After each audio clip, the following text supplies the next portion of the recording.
Hey there, I'm Dr. David Maddow, and thank you so much for joining me today on Microdose U. One of the most commonly asked questions I get asked is, Dr. Dave, what else can I do alongside of my microdosing to enhance it, to make it work for me, to combat this crazy anxiety and depression or whatever else I have? What else can I do?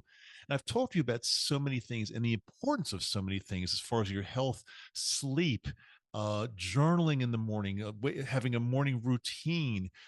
We've talked about many, many different things. However, we've never really talked about something that I feel is extremely important. And I'm going to be talking about that today, the importance of gut health and the relationship to mental health. And to do this in the best way I know, I'm inviting my good friend and colleague, Dr. Uchi Odiatu, on today's episode, and we're going to have a really good discussion about gut health and how it relates to mental health, and also and how it relates to a lot of other things. Dr. Odiatu is not only a dentist, but he has dedicated his professional career to studying nutrition, sports, fitness, and a lifestyle, and actually a lot more. He's a dad. He's spoken all over North America, I think all over the world, but at least I know all over North America. I have shared many stages with him. I've known him for at least a couple decades now, and he is just a great guy with incredible positive energy who has helped thousands of people across North America become healthier every single day. So, without further ado, let's bring on Dr. Uchi Odiatu. Enter the world of magic mushrooms with Microdose Hey, Dr. Odiatu, thanks so much for being here. Really appreciate it. How are you today? I'm great. I love sharing my passion for all things health with people. So if there's listeners or viewers out there, I am ready, more than ready. Well, guess what? I'm pretty sure we have some listeners and viewers, so I'm ready as well. Let's get right into it. Dr. Odiatu, you know that I do this podcast on microdosing magic mushrooms, and it's really to help my followers just tune in and feel much better and fix their mental health issues. And the most common ones are depression, anxiety, the effects from PTSD, and of course, a lot more. But as I always say to them, everything is connected. There's not just one thing you can do. You just can't microdose. You just can't take an SSRI. You just can't take a pill or pharmaceutical and then hope everything's going to be better. It's a lot more complex than that. And we've gotten into a lot of things here. I talk about sleep a lot. I talk about nutrition. But today, I'm bringing you on because we talk about something that I don't think I've really ever talked about on the show, and that is gut health. So let's get into it. I want to know a little bit about how you got interested in gut health, and also not only was it a personal thing. I mean, did you get into it mainly because you were experiencing some effects from it, or just tell me a little bit about it? Yeah, for sure. My first interest in health was my mom. You know, my mom was a Irish mom. I have a Nigerian father. I was like, say, I'm an African leprechaun. Okay. So you should see me on St. Patrick's Day. Okay. But born in England, grew up in England. My mom, for some reason, this is in the 60s, she was passionate about food, and she would tell us why she's feeding us a certain breakfast and explain that if you want to do well in school today, you got to have some fish oil. She talked about protein for muscles. And you might think that was obscure, but it's amazing how those early conversations play out through my teenage years, my 20s, my 30s. And I'm passionate about nutrition. My two younger brothers, older sister, both look great. They're, middle-aged professionals. My brother's a retired police officer. He looks amazing. He's got a second career now as an actor in the Hallmark, this whole Hallmark movie thing. So there's something about early food habits that lead to emotional wellness and aging well, which I think you think about gut. Hippocrates said all disease begins in the gut. That's food. I think food is the biggest way to impact gut health. So when you talk about gut health and life quality, my mom planted those seeds early with fish oil and brown sugar instead of white sugar. We know now that brown sugar is just, white sugar with a dye job. So, but in the 60s, though, she had that thing about brown sugar is better. So we're often found nutrition can be a little bit off, 20, 30 years later, but the intention was pure. If you want to have a good day, you eat well. And that was profound for a lady with no college education. Interesting. So, one of the first things I think my viewers and listeners are thinking right now, well, I'm watching this or I'm listening to this because I've got depression, I've got anxiety, I've got PTSD, I've got OCD, ADHD. You know, the list goes on and on and on, as you know. Um, Mhm. but before they say, oh, I'm not interested in this nutrition or this gut health thing because I'm just interested in mental health, tell them a reason why they need to stay here and listen because it's connected in a big way. Okay, I'm just looking at all the different studies. You'd be surprised what the science says. I know there's a misunderstanding, just after COVID, everyone thinks bacteria is bad, viruses are bad. But believe it or not, most of the viruses on the planet actually kill bacteria. They're called bacteriophages. And most of the bacteria in your and my body are beneficial. 98% of the single-celled organisms in your and my body are good for us. So there's something about food that can possibly help your viewers and listeners. And what they've shown is you change the way you eat, you change your bacteria. And I was just looking at a study now in Diabetic Medical Journal, and in 2013, so 11 years ago, when they changed and they added more fiber to people's diets over 6 months, they talked about not only do they feel better, flat stomach wise and less bloating, but they also had better moods over 6 months. So mood is everything. When you're in a good mood, you're more likable, you're a more fun husband, you're a more fun friend. So if your mood improves simply by eating more fiber, there must be something about the positive effect on fiber on our body. And it is the bacteria. Bacteria are the single-celled organisms that are most profoundly impacted by our fiber intake. So definitely relevant if someone wants to have more emotional well-being, to tap into these studies that are talking about the advantages of fiber on our bacteria and better mood. Well, how does the typical person out there know if they're doing it right, if they've got good gut health, bad gut, like for example, me. I mean, I think I eat really well. I've really cut down on processed foods. I'm really careful about the amount of food I eat. I try to minimize the foods that we know are not so good for you. But how do I know Mhm. if my gut health is truly good or not? Hey, I would say my naturopathic doctor says our skin is our digestive system's report card, how your skin looks. I've also read that, up to 90% of this, we're going deep already, obviously, up to 90% of the serotonin in our body is made in the GI tract. I have 7 psychiatrists, not personally, as patients. And I'm always asking them, hey, where's serotonin made? And uniformly, they all say here. That's the most profound area when it's not going well. But then they always ask me, how do you know so much? And I said, well, I'm a dentist, but I read tons of nutrition books, and 90 to 95% of serotonin is made in the GI tract. And these are all the current books written by gastroenterological doctors. So you change the way you eat, your body makes better, more serotonin. So there's something about fiber and food intake that comes out in our skin. So if your skin is smooth and you're aging well, you probably have good GI health. If you have a balanced mood and less emotionally triggered, guess what? You probably also have good digestion. Just like when people talk about being hangry, talk about, I don't know how loving you are, Mother Teresa, John the Baptist, Jill Biden, no matter how pleasant you are, the minute you're hungry, you get a little annoyed and you can't be loving.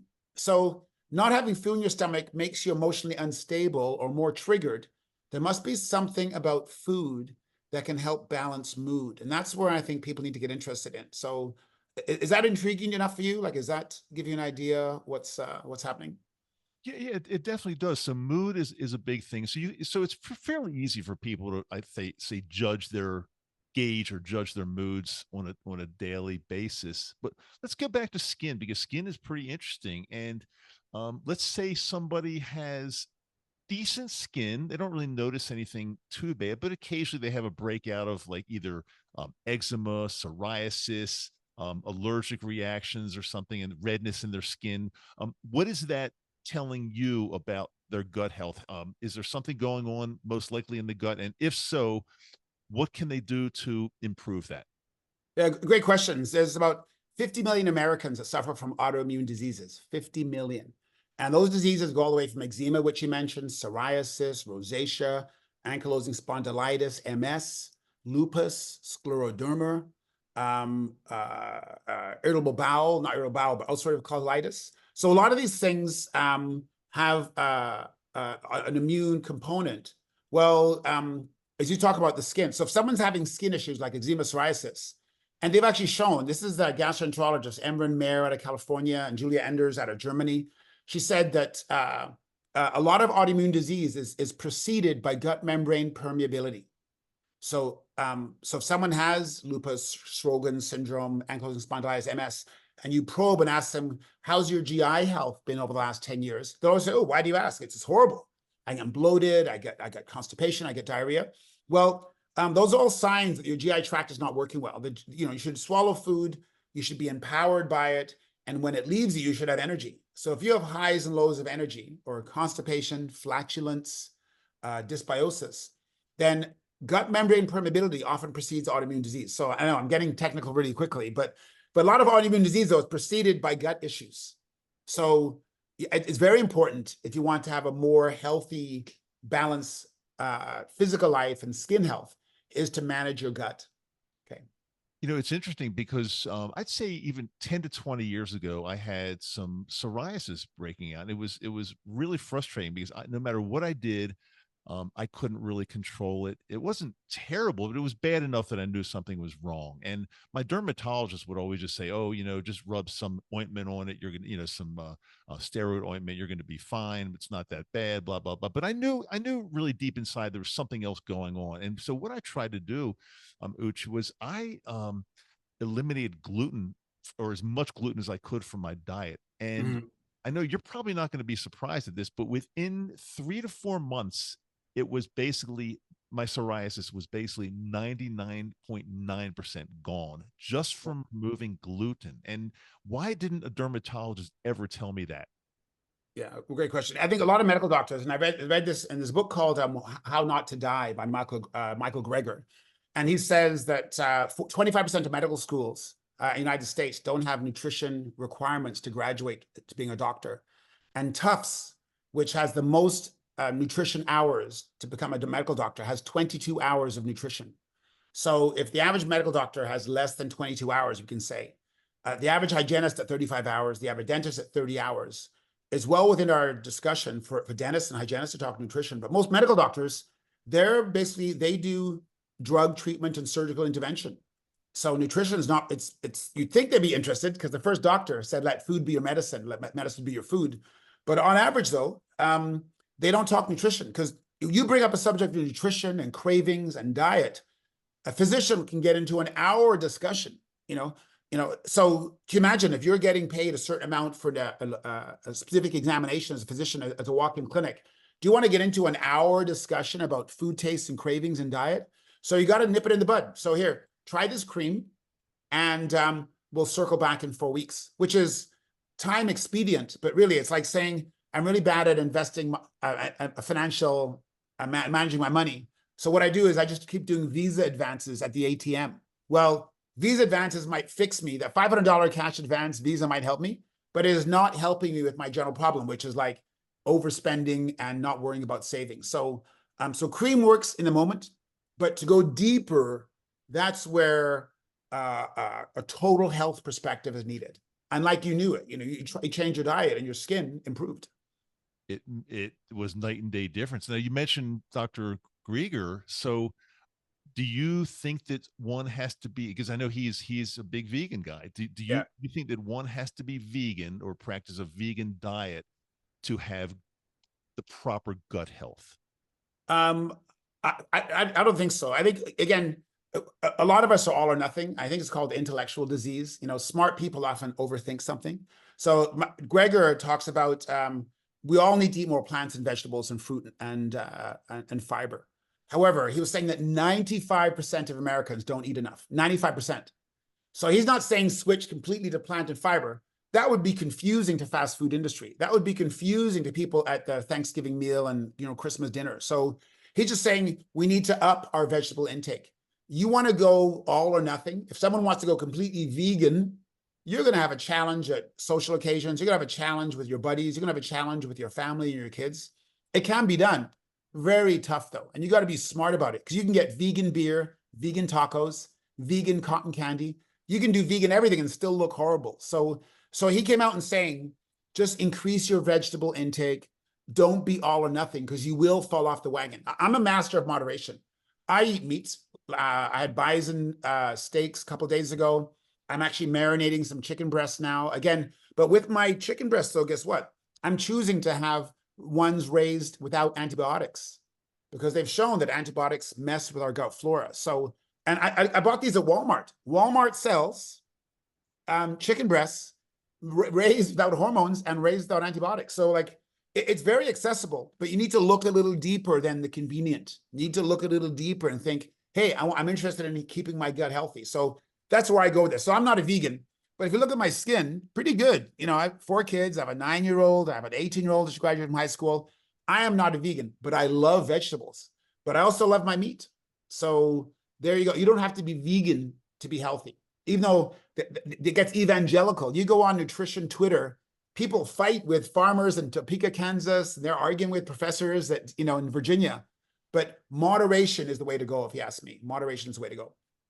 I would agree with that. I was vegan for 7 years, and Oh, wow. I followed people like Gregor and the like. And I got to tell you, it, I think it was really bad for me. Now I know everybody's different, but that's one of the reasons I was experiencing some mental health issues. I think I was lacking some nutrients somewhere, and I don't even know exactly what they were. And it doesn't really matter at this point, because I introduced animal products back into my diet about 4 years ago. But the 7 years of being vegan, there was a honeymoon period where everything was great. I thought this is like the best lifestyle ever. But over a period of many years, doctor, I really started feeling shitty. I got to tell you. So I'm not a fan of saying you have to be vegan either. Yeah. Yeah. People will look at me and say, "Oh, you must be vegan just because I look healthy." I said, "No, I've gone through and got a Big Mac, shake, and fries." And again, there's two. But 20 years ago, I went through twice in a day. I ordered the same damn thing. So, Ooch, I can't believe how you fries. People will see me in a hotel lobby and go, "You're drinking tequila? You're a health guy and drinking tequila?" I'm like, it's not an all or nothing world. If I was competing in the Masters Olympics and they were 12 weeks away, guess what? No tequila. But just to enjoy my friends and to toast a birthday, I'm going to have some Class Azul. I'm going to have some Dwayne "The Rock" Johnson Terramana. You know, I'm going to have some Grey Goose vodka on the rocks. So it's kind of annoying to people that you can be healthy and look great and have a balanced life, because most people want to make like oh, Ooch, you must be very lucky, or you must work out 2 hours a day or have a trainer. No. My weight workouts now are 30 minutes most days. I don't even work out every day, you know. So I'm a master of moderation. I call myself a mom. I'm a master of moderation. And I think that's a lot more attractive way to go than this all or nothing, you know, Jack LaLanne, David Goggins, Tony Horton with the pegs on the ceiling. I've never done pegs on the ceiling, but man, I got some great biceps, and I could not do pegs on the ceiling. You don't have to, you know. For the record, and just for our viewers that are watching this on the YouTube platform, how old are you? You know, everyone asks me that question, and I like to keep it a mystery, you know, because, you know, have you read any Robert Greene? Have you read any Robert Greene, 48 Laws of Power? I don't believe I have. No. Oh, Yeah, genius thought leaders. In his book, 48 Laws of Power, this book is banned in prison, because if you read these 48 Laws of Power, you can go from being an everyday grunt to running the show, because he has 48 laws through history. And one of them is never outshine the master. So if you work for someone, or if you got a buddy, never keep showing that you're smarter than him or you do better than the owner, because they will find a reason to fire you. You always think, hey, if I keep doing better, my general manager will love me. No, he will get rid of you because you're outshining the master. They said all bosses and managers have egos, and there's a status with that. So his other rule was have an air of mystery about you. An air of mystery means don't spill your guts. Don't show your breakfast. Don't show your relationships. Don't show your latest check that you got in the mail. Don't share your age. He said, you develop an air of mystery, and you will actually develop more of a intriguing interest by people. So when people ask me my weight, my blood pressure, I'm like, you know what? Einstein said, time is an illusion. right? There's no such thing as time and space. Just like I can expand and contract time with a mirror in a room. Driving to a destination is always seems like a long time than driving back. So for me, age is very linear. And I'm not married now. Our marriage amicably ended about 6 years ago. I'm dating, and I'm dating younger because I find women my age want to go to bed early. And I'm not talking about romance. They get tired. So I'm dating some of these women 10, 15 years younger, and they're still getting tired. I'm like, let's watch Gladiator. It's only 11 o'clock. And they're like, so for me, age is linear nuts and bolts science. That my answer in a nutshell. I take the fifth on that one. Okay, so I think okay, so I think you made your point, and not only did you make your point, but I think you're a very, very wise man, and I'm gonna take some advice from you, and I'm gonna start keeping a few more things private and confidential, Ooch, because there's a little bit of a air of mystery in it, which might be a little bit better. So I love it, and I totally respect the fact that you don't want to talk about some of the things that I asked you. So that's totally fine. But I did see you the other day. I think it might have been on one of the social media, streams. You were there was a little clip of you speaking in front of a very large audience, and I think you were speaking on how it's so important to eat slowly and not just gulp your food down. And I will tell you, share this with you. You may know this, but my wife is Japanese. She lived oh, half of her life in Japan until we met, and now she's obviously in the US here with me. But she okay. has always said to me, David, you're eating way too fast. And I always say, I give her a hard time because she eats so slowly. Dinners end up being like an hour and a half to 2 hours, but her she's got really, really good gut health and great skin. And so how important is it, in your opinion, to just really eat slowly and not gulp that food down? And what does it actually do when you eat too quickly? What happens? Why is it bad? Well, it's funny, we talk about fast food, and you got to look at the prevalence of fast food. The reason why it's called fast food is people eat quickly. And you got to think, you might be able to afford Michelin star restaurants or having a nice Italian meal. You might go to an oceanside restaurant, and your dinner might be, $200, $300, $400, maybe a nice bottle of wine. But for the average North American, Canadians included, I'm in Toronto, 95% of food eaten outside the home is fast food. 95%. And it's never called good food. It's not called nutrition food.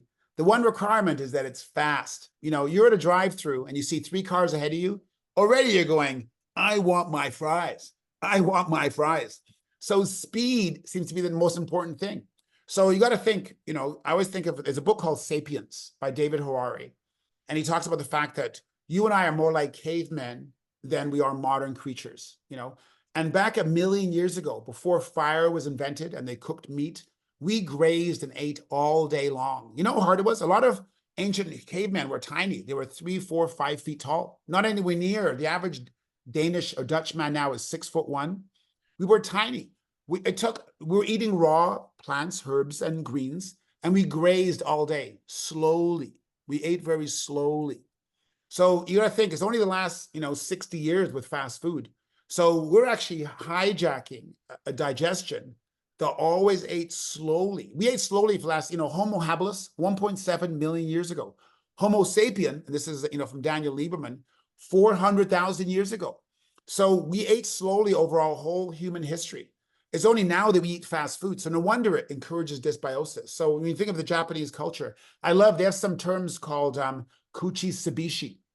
Kuchi sabichi, which I was told by a Japanese dentist, means eating because you're lonely, filling a void with food. So when you come home from work and you didn't have a satisfying day, no one ever says, I wouldn't mind having some kale and walnuts.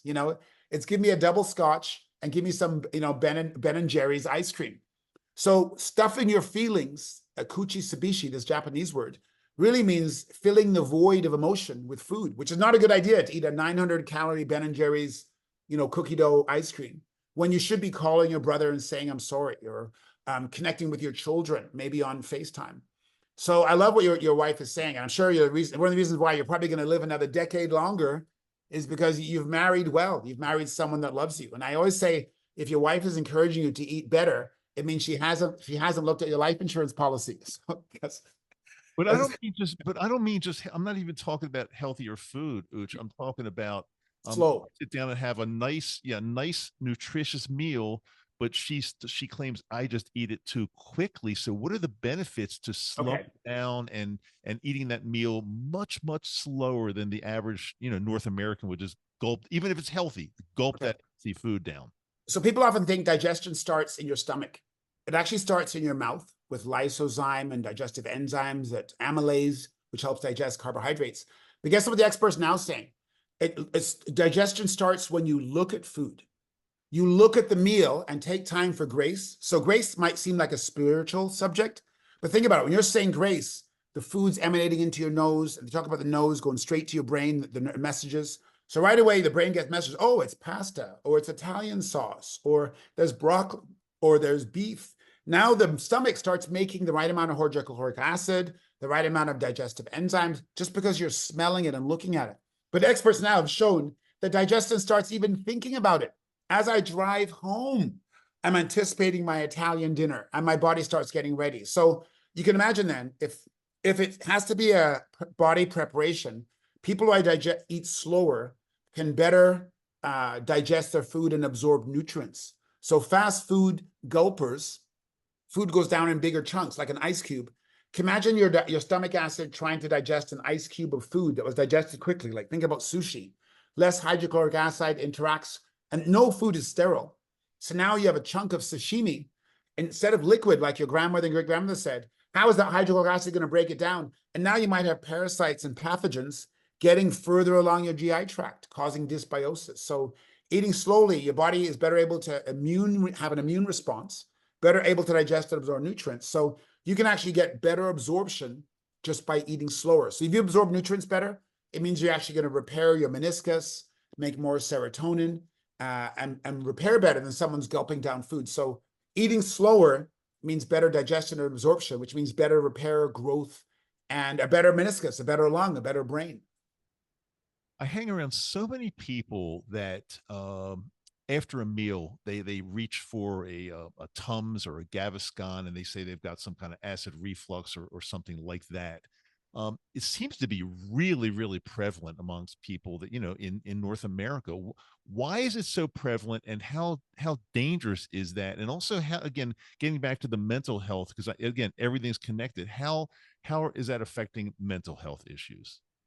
Yeah, great. You know what? I think if someone's not just, if everything you are is because of what you eat, and these gastroenterologists, the ones now who are into more complementary medicine, like Dr. Emran Mayer out of California, they say if you're actually eating healthier and you're digesting food better, you'll have better emotional well-being. Well, if someone's having Gaviscon and Tums after a meal, you probably ate too quick. You probably talked about discussion at a meal. Like the whole thing about the Mediterranean diet is not just the diet. It's not talking about politics, religion, sex over dinner. If you talk about polarizing subjects, just imagine, have you ever been upset talking to someone and you eat a meal and you get indigestion? It's because of the emotion change your stomach acid. You make less stomach acid. Not you make less, you might actually make more stomach acid because you're irritated. But being irritated and annoyed, and you eat your favorite food, it doesn't feel the same. So anyone that's reaching for Tums or any of these PPIs, or someone who's got protein pump inhibitors or reflux, they're actually digesting themselves, making way too much acid. And now these medications are lowering the stomach acid. So now you're eating sushi with PPIs. Guess what? You don't have as much acid to maybe protect you from the parasites and bacteria. So eating slower, not talking about polarizing subjects. Like why bring up a sore topic at Thanksgiving? People start off planning and they all want this as well. But you talk about polarizing subjects. Oh, what was dad like? How did you think about stepdad? And what was it like growing up with a blended family? And now you talk about polarizing subjects. Also, now you don't digest food well. Now you got reflux. Now you're angry. And now you're overeating. You have kuchi sabishi. You're trying to fill that void with eating foods. Now you got a meal that should have been happy. Now it's not going well. And it stays with you for hours after. So someone who's not digesting food well is not going to be medically sound, but also not going to be good emotionally. And it's simply because they ate too quick. But on top of that, they talked about polarizing subjects. So there you have it. There's a perfect storm for post meal, stomach upset by eating fast and talking about polarizing subjects.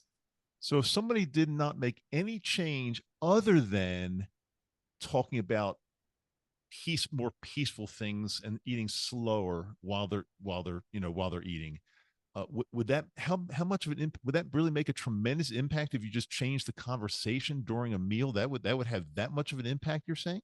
Yeah, that's so beautiful. I think everyone's looking for like this for that. What probiotic do I take to look younger? What do I take to get rid of my IBS? What we do know is, when you think of the Okinawans and the blue zones, and these people, there's 5 places in the world that people live till 100, and they don't talk about supplements and vitamins. They do talk about quality of life. They talk about mood. They talk about mindset. They talk about philosophy. I'm sure the Okinawans, when they're eating their blue potato, weren't screaming and fighting with each other about work and life, or about when's the last time you called me? So there's something about people living a long time that resolve issues and they have higher emotional intelligence. So I'd say, in a nutshell, instead of trying to memorize which bacteria are good for you, whenever you eat, don't look at a scary movie. Can you imagine if I'm watching a movie, Field of Dreams with Kevin Costner, and you're watching Halloween 3 with Michael Myers disemboweling and gutting people, and you're shocked, you got epinephrine zooming up and down and cortisol, and I'm watching Field of Dreams thinking about my dad playing baseball growing up, who's going to digest food better? So I would say it's much better thinking about, talking about pleasant subjects than polarizing subjects. And that, I think the viewers, will be well on the way of having a better absorption and better meal experience than thinking about and discussing, arguing over bad things, or replaying a sad sack story from the day, or talking about the fender bender you saw. Keep it positive. Ask them, what good things happened today, baby? Tell me about your day. Tell me the good things. What you learned today? Now you're both going to have a more pleasant experience. And you don't have to understand every nuance of the single-celled organisms, but you do know that bacteria love it when you're happy. And pathogenic flora flourish when you're angry. That's really interesting. And one of the things I've been teaching my followers for quite some time, ever since I started this podcast, actually, is that, especially if you're experiencing some mental health issues, when you, at the very beginning of your day, like it's basically as soon as you wake up, put something on either YouTube or listen to a podcast. Look at or watch or listen to something that's funny, something that's actually going to make you laugh. And that is something to do with the I don't know what kind of you probably know this more than I do, but the certain brain waves, when you do that first thing in the morning, it's going to set the stage to kind of like to be much happier the entire day. And then now the extension of that is even when you're eating, to do something very similar, to talk about something pleasant instead of the debate, the election, politics, war, all that stuff, because I can understand now what you're saying. That's huge. Well, norepinephrine, which is one of the chief fight or flight neurotransmitters, and actually like a hormone in the body, it's always higher when you're upset. So if you're watching news, if you're arguing with your spouse, giving someone you're at a dinner table of 8 people, it's not all love and harmony when families get together. If you're focusing on the fact that your uncle is here, and I can't believe they invited my uncle, I can't believe they invited my uncle, guess what? Higher levels of adrenaline and cortisol. And now that HPA axis, that part of your brain, the amygdala, the primitive part of your brain, is spinning out of control. Guess what? It encourages dysbiosis. You have less good digestion. You have less good absorption of nutrients. You're actually punishing yourself by focusing on that uncle instead of focusing on the 7 other people that are welcome to be here. And maybe just send him a psychological blessing. And hey, he grew up differently than I did. I'm not going to focus on him being here. And it's amazing how you lower the cortisol now because you're focusing on gratitude. I think there's a 2005 study in California that showed how feelings of gratitude is incompatible with resentment and anger. So during the meal, I'm focusing on the pleasantries. I can actually lower my adrenaline, lower cortisol. And now I have different pathogenic flora flourishing. Instead of the pathogenic flora like C. difficile and E. coli and H. pylori, I'm actually encouraging the lactobacillus and the bifido, which allow for better absorption. So you can actually change the numbers of bacteria in your system and support more beneficial flora simply by focusing on the gratitude. So it doesn't change what our grandmothers and great grandmothers have said, count your blessings before bedtime. They didn't know about the microscope and probiotics, but we do know, the science now says, focusing on your blessings, being grateful, definitely lowers epinephrine, lowers cortisol, encourages melatonin, and encourages more beneficial flora. So it hasn't changed what's good for us. Being grateful, eating slowly. But the science now talks about bacteria and different levels of bacteria that can flourish under those circumstances. Well, this part is not really food related, but you and I have known each other for quite some time. You've spoken at a lot of my conferences. We've seen Yeah, each other on the road speaking at this, same conferences. And yeah. one thing I've noticed about you over many years, Dr. Odiatu, is that I have never heard you say a bad thing about anybody else. You don't gossip. If somebody tries to like get you to say something bad, you'll always say something like, well, we're all different, or something like that. So you've got a real positive attitude, no negativity. And like you said, talked about that uncle at the table, you will not focus on the bad things, but you'll say something good. And I'm just wondering how much that um lifestyle, that habit, helps you with mental health, and also everything's connected, so mental and physical health over many many years. Yeah, thank you, David. It's a nice testimonial. It's incredible. I think it's all starting from my mom. She definitely had a Pollyannic rose-colored glasses approach, and I see it plays out in everything. I remember reading a book on if you have daughters, technically you represent friendship to your daughters. Your mother can't leave. Your mother has to be a good mom, but dad represents maleness, and it says if you're a dad with daughters, you have an obligation to be your daughter's first friend. And I've read recently in relationship discourse on Instagram that if the dad was the first male that broke a girl's heart, it's a wound that takes a lot of counseling and repair and awareness as an adult, not to keep replaying that relationship. So I've learned early on that instead of focusing on the negative, it does not help you. Just like, Tony Robbins tells a story of a race car driver. If you're spinning out of control, focusing on the one telephone pole not to hit is the guaranteed to hit that telephone pole. So there's something about focusing on what's going well, what's grateful about, what's blessed in my life. Because they say two opposing emotions can't exist in your brain at the same time. So if I want to be happy and have a better mood, I'm going to focus on what's going well. Even if you and I were stuck in an elevator and we only about 2 hours of oxygen and it was warm, the thing that won't help us is arguing over how much air we have left and how hot it is. And everything, we're going to breathe faster and use up the oxygen. So I firmly believe that focusing on what's going well and our blessings has a physiological effect in our body. And that plays out in the lobby when people see me, or in the conference hall, or in the trade show, or on the plane. You'd be surprised how many people actually come up to me and say, I've been watching you. And it's amazing how they didn't have a meal that you wanted on this flight.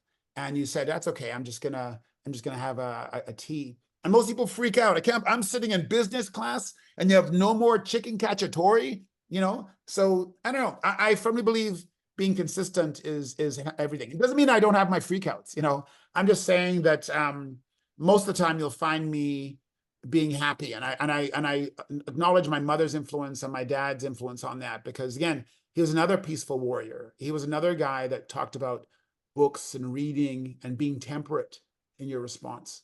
So thank you. I appreciate that compliment. And I really mean that. I've observed that about you for many many years. But it's interesting what you just said. I think for some reason, since I've been on this journey, I've noticed over the past few years that I just let things go. Whereas many people would even say to me, "Well, why didn't you get pissed off about that? You should have given them a hard time. No, they took advantage of you." And I would say my answer to them would be, something, no, it doesn't really matter. I'm okay. That doesn't matter. It's not a big thing. And people do freak out about that because they think I've become too easy, too peaceful, too much of a pushover. But I'm not a pushover. I know where to pick my battles, and I'm not going to get upset if they run out of chicken cacciatore on business class. Why would I ever get upset about that? I would just make the best of it, like you do. I would say I'll take some tea, and I'd be good with that. But I do want to. You mentioned something earlier that I definitely want to touch on, and getting back to food more. Um, how do you feel about the benefits of probiotics, and not just only taking probiotic capsules, but things like yogurt, Mhm. sauerkraut, kimchi. How beneficial are these things for your gut? Okay, it's not new really, because there was a guy named it was Dr. Michnikov, and he was a Nobel Prize winner from 1905, and he made a note 120 years ago that certain people that carried fermented milk in a leather bag had healthier and better health and longer life. This is like 120 years ago, so they've known about fermented food a long time ago. It's only now the science is talking about it. There's different yogurt companies that are claiming to have great stomach health and overall health qualities. So this is not new. Fermented foods have been around a long time. And originally it was just to preserve food. Now they know fermented food has prebiotic and probiotic qualities, which help establish more diversity and stability to our GI tract. So, you think about it, there's certain kinds, kimchi, kefir or kefir, yogurt, cheese, pickles, sauerkraut, miso soup, apple cider vinegar. And I'll aim on average to have about 2 of those a day. I'm not so black and white with it, but I have about 2 a day. And I do have a flat stomach. I have a 9-year-old. I've been a doctor now for more than 25 years. I do have a flat stomach. I am, people will say, like Bruce Lee, I'm like water. He talks about be like water, go with the flow, as you say. And if you want to lose an argument, get angry. And they've actually shown the minute you get angry, which you're no longer like water, you're like ice, what happens is your amygdala gets engaged, which is your primitive brain. And as soon as you get angry and get stubborn, and I can't believe there's no chicken cacciatore, my most primitive brain, which is my amygdala, is now in control. I have no access for left and right brain. I have no access to coming across looking like a temperate, moderate, intellectual guy. I'm now like an angry caveman attacking. And like the bull, I can only go forward. I'm not able to go sideways. And I come across like an idiot. And what happens is anytime we're in fight or flight, what happens is we have no control over left and right. We have no wisdom. I can't think about past solutions. And you've won. And in a football game, you make someone angry, they make bad decisions. In boxing, you make someone angry, now they're going to lose a fight. George Foreman lost the fight in the jungle, in the rumble in the jungle, because Muhammad Ali made him mad by whispering in his ear, and he gasped out, and he beat him in 1975. So by being moderate, by being temperate, and one of those ways obviously is by staying calm, focusing on the gratitude, but by eating fermented foods, it fosters good flora, which now they say about out of the thousands of metabolites in our body, 40% are made in the GI tract.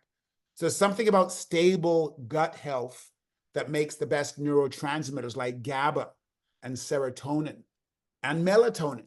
So eating diverse foods, eating fermented foods, kimchi, kombucha, definitely lends itself to diverse gut health, which are responsible for 40% of the circulating metabolites. That's a massive, almost half the metabolites circulating in your and my body is made in the gut.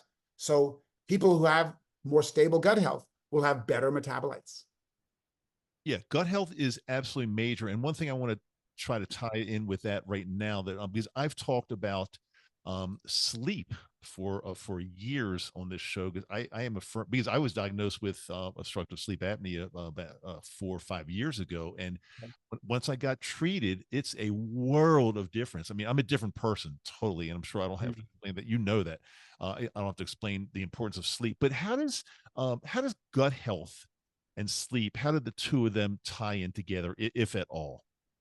Yeah, great question. And you'd be surprised how there's a unified force in, we talked about unified theory, Albert Einstein and Stephen Hawking talk about unified theory. Every living organism has a circadian rhythm. And like the earth turns 24 hours to go completely circle, we have a circadian rhythm that's 24 hours, actually in 15 minutes. Worms have a circadian rhythm. Animals have a circadian rhythm. This biological clock, this cycle, guess what? Bacteria have a circulating rhythm. There's a light and dark cycle. Bacteria know 3 o'clock in the morning, why are you up? 1 o'clock in the morning, why are you up? These bacteria like it when you rest. And they've actually shown now that during dreaming, these bacteria often come alive and they impact the part of your brain called the insular cortex. These bacteria almost come alive when you're dreaming. And what they're doing is they're helping you process emotion and process memory. So gut flora, bacteria have a light, dark circadian rhythm. So if someone, a shift worker, they call shift work the graveyard shift because people live up to 10 years shorter lives. So there's something about circadian rhythm disruption that disrupts the gut. and now they don't make serotonin. They can't make as much GABA, and you have more emotionally triggered. People who drink before bed, a glass of wine might help you get to sleep quicker, but you don't dream as much. So you become more emotionally triggered. Like alcoholics often are triggered. So there's something about gut health and circadian rhythm and the light-dark cycle that if you don't respect it, you will have a shorter life. You will have more chronic illnesses. So this is powerful conversation. Like this is a PhD right here. We're talking about the subject of his PhD. This is powerful stuff. Like I'm getting excited about it, and I know this stuff. So I want to take some notes. I'm taking some notes as I'm talking. So I love it when you start taking notes on your own information. That's a beautiful thing. So just to circle back, Uch, again, most people that are watching or listening today, they're here because they want to improve their mental health, and they may have tried SSRIs or similar in the past, and now they're thinking about or maybe even using microdosing magic mushrooms or something like that. And we've been talking about gut health and more on this show, but what would be some the most important takeaways right now? Somebody's listening, they're okay, they get it, they get the thing about gut health, but they really still, they're here because they want to improve their mental health. What are a few takeaways that you say they should be doing starting immediately to improve their mental health? Okay, even they talk about food being expensive, and I consider food an investment. Cancer is expensive, a stroke is expensive, Alzheimer's is expensive, God damn it. So don't talk about healthy food. Healthy food is an investment. So buy the best food you can afford, and cancer. Yeah, you'll actually stack the deck in favor of not getting cancer. So, but I would say, when you start talking about what food to buy, it gets very overwhelming. There's 72,000 products in a Whole Food store. I would say learn to be more mindful as you eat. So it's like you said, eat a little slower and bring some intention to your eat. So as you're eating that apple, think, man, I have teeth, I have saliva, I'm biting into the skin, which has fiber. This apple is going to become my lungs, my knee, my meniscus. I'm investing in my health with this apple. That's a different digestion of that, 100-calorie piece of fruit than someone just scarfs it down. Oh, I'm just going to have a fruit roll-up. More processed.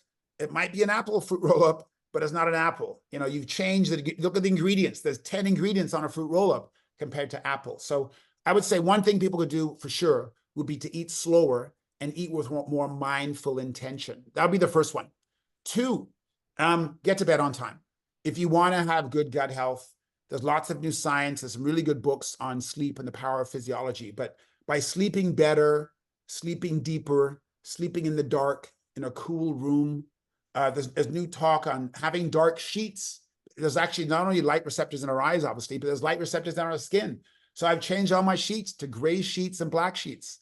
I know I'm single, and I got this, I don't have the tiger skin, leopard skin sheets. I want black sheets. I want gray sheets, right? It fosters a deeper sleep experience. So that'll help with gut health and make me less emotionally triggered. 3, when I'm eating, be more mindful about the conversations and keep it on gratitude. Keep it on things that you enjoy. Ask people about what did they learn from today? What are your plans for tomorrow? So those would be 3 easy things someone would do without having to buy something. I know we're in a very product-driven world, but eating more mindfully, eating slower, and focusing on the value of sleep to have better emotional health could definitely send your viewers well on their way to a healthier life, better skin, better digestion. Yeah, and the good thing, like you just said, they don't have to spend a lot of money doing this. These are things you can just do kind of organically and naturally. That's beautiful. Thanks so much for that. Now, you and I have, again, we've known each other for quite some time, spoken on the same stage, crossed paths many times across North America. You've written books, you've been on TV, speaker, podcast, all kind of things. What is next for you? What's going on these days, and what do you see yourself doing more in the future? Yeah, actually, I'm a student. In 2 weeks, I'm going to go to Vegas. I'm taking a course with an Invisalign conference. I'm a student. I love being a student. I'm a teacher student. In a conversation, I'm not the master every time. I would say that thing, every master was first a disaster. So I don't mind being a student. I love learning. It's a two-way street, right? It's a two-way street. I'm going to be learning in 2 weeks in Vegas. And I don't know. I'm gonna work out a little bit later. I am gonna go to the gym. I'm gonna enjoy some patience. I went to yoga last night, and I've gotten rid of that goal-oriented focus. I think a lot of alpha male psychology is goals and crushing it. Ooch, you crushed it, or you killed it on stage. What the hell? There was no blood sacrifice. I'm enjoying some Illuminati circle on stage. You crushed it. You killed it. Break a leg. Talk about violence. So I'm a new fan of purpose. And right now, talking to you, you're a kindred spirit. We're in different countries. I've never been happier. Like, I'm sharing with someone I care about. Viewers are going to take away stuff that's going to enhance their lives. If this was my last moment, I would go home happy. So, and I'm not just being cliche about it. I'm saying my focus now is to go moment by moment happiness. Getting a text and go, oh my God, I can't believe she remembered that. And I'm happy in that moment. Driving to work with the windows down, getting some sun on my arm and having the sunroof open. That's a beautiful drive, listening to an audiobook. So you might think, ooh, just a little bit Pollyannic, but hey, my mother, who passed away at 92, 8 years ago, talked about embracing moment by moment. And we talk about these big goals, like LeBron James, I can't believe he's going to play with his son in the NBA. Moment by moment, we live life slice at a time. So this slice with you has been beautiful. And my next plan is to enjoy my next slice. But right now, I've enjoyed this conversation. And that's might seem Pollyannic, but man, these road-colored glasses they fit really well for me. No, I am so glad I've had you here, and I have thoroughly enjoyed this conversation. And my next question is, I hope you say yes, but would you like to come back in the future and we talk about more things health related? I would love to have you back if you're okay with that. Yeah, for sure. I love sharing, and the science is changing all the time. There's so many topics we can go. You can do a PhD in breath. You can take a PhD in the water impact on the body. I remember listening to a nutritionist talk about lysine, which is one of the 20 amino acids.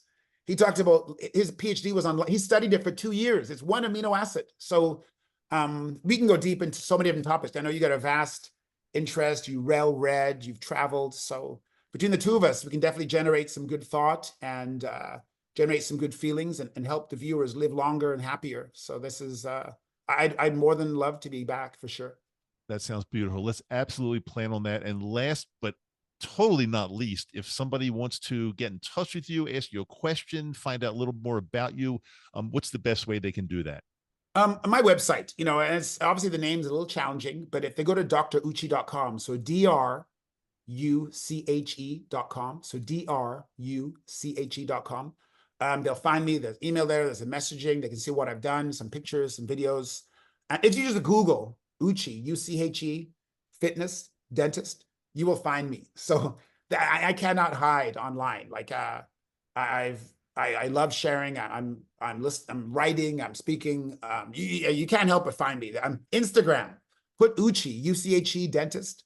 I am that guy. You'll see my bearded face, the tooth to tooth, grin, my tooth whitening shade. They'll see me. So I'm available. And we'll make it even easier because for my nakama, and I use the word nakama a lot, Uchi. I don't know if you know that it's a Japanese word.